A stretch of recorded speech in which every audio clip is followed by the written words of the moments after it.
Hey everybody, it's Dan with Pain For You. Today's topic is stop that. It's dangerous. I'll get to that in a minute. So we're going to take a couple of nice relaxing breaths, calming breaths. Just bring yourself down, kind of let your body relax. Breathe in that clean air. Exhale the stress and the tension and the doubt and the frustrations. So keep on breathing nice and easy as I get into this topic. So the topic is called Stop That. That's dangerous. It came about, I just talked to somebody who I met at Nicole's workshop last year. We just had a quick phone call, and here's the story. And since it's anonymous, hopefully she won't mind me referencing this example. So she's had on and off TMS symptoms, and she can mostly kind of catch it and tell herself she's okay, and within a short period of time usually these symptoms go away. Well, she recently went camping, I think over the 4th of July weekend. She had a great time. She did find a case where she went hiking. She started having some leg pain. It was really bothering her, but she was like, all right, I'm going to keep going. It's TMS, not a big deal. And by the time she got done with the walk, it kind of stopped and she was okay. But she kind of concluded as a result of that she got winded during the hike. And she also found that, well, maybe her legs are not in shape enough, and that's maybe what caused the leg pain while she was hiking. And so she got really motivated. She's like, I'm going to go home and I'm going to work out. I'm going to lift weights and I'm going to run and I'm going to really get myself in shape so I don't have that problem that I had when I was on the camping trip. The challenge is that she had previously, through her TMS experience and before she even knew about TMS, she had previously concluded that running caused pain. Therefore, running was dangerous.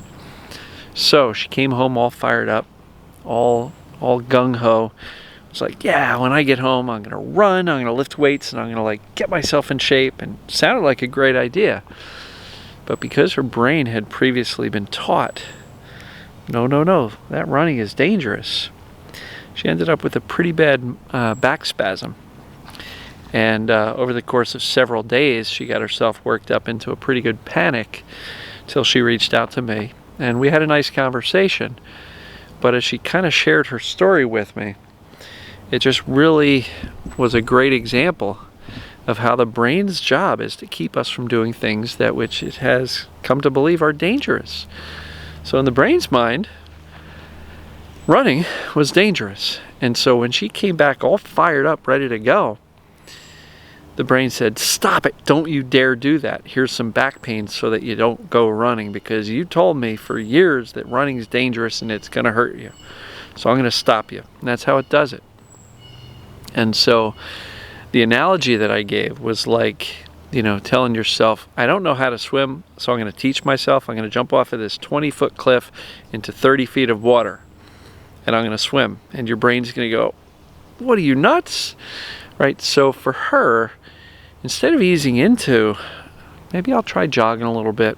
I'll walk and maybe I'll jog and then stop and go back to walking, or whatever it may be. She jumped into the deep end, and she decided she was going to come home and be like Rambo and gung-ho, and I'm going to do this, and I'm going to get in such good shape that I'll never have a problem camping again. My leg won't hurt, and I won't get winded, and I'm going to get in shape. And the brain said, stop it. That's dangerous. And so it's a perfect example of the purpose of pain. The purpose of pain is to stop you from doing things that are dangerous, right? And I've given a number of examples. There's a video called The Purpose of Pain and the Brain's Job. And it's really important to understand this, because in this case, the purpose of pain was to stop her from doing something that was dangerous, even though it used pain to stop her from doing something that it believed was dangerous. Doesn't seem to make sense, but when you think about what pain is designed to do, is to protect us from damaging ourselves, that does make sense, and it made perfect sense for this young lady. So I just really wanted to share this example of how the brain can sometimes give us a flare or a new symptom at times when it perceives something as dangerous. And that danger can be something physical, like I'm going to go running, but I already believe it's dangerous. Or, you know, I have to sit down and do my journaling, and I don't like that because emotions really suck and they're dangerous, so the pain goes up. TMS, the original TMS in the beginning was, the emotions are getting close to consciousness. Here's some pain to protect you, to stop you from feeling them. It could be social situations. Let's say you're thinking about going to a party, and the last time you were at a party it was super awkward and nobody talked to you and it really sucked. And so what does TMS do? It shows up and goes, that party's dangerous, don't go there, right? So what does it do? Symptoms go up, whatever our symptoms may be.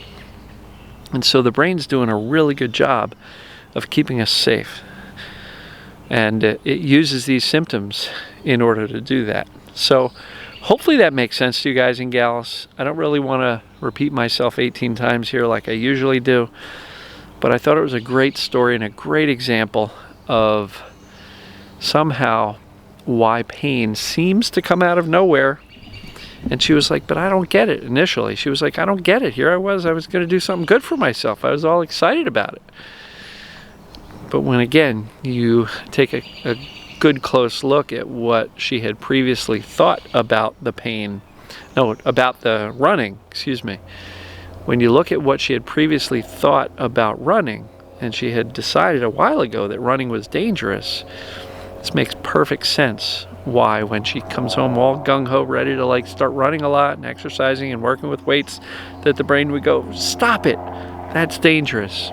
And it worked flawlessly, because for the past several days she's been in a pretty good panic. There's no way she's going running. So the answer for her is to thank your brain. I appreciate you protecting me. I know you're just trying to keep me safe. I'm not going running today, so you can turn off the pain, right? Have a little negotiation with the brain and say, you got me, I'm not going to go running. And then use some of the pain reprocessing techniques. I've shared Alan Gordon's video on pain reprocessing. And I also did a video where I kind of explained that process. Told her to use those processes to teach her brain that she can move her body again. And maybe she's gonna imagine it first. I'll let you watch that video. But essentially use pain reprocessing to kind of teach herself that she's capable of moving without pain and that it's actually safe. So, what do you guys think? Was this helpful in hearing this story of where this pain that seemingly came out of nowhere actually had a fairly specific purpose when you understand the backstory, which is her belief about running? So, comment below. Love you guys and gals, and we will talk to you soon.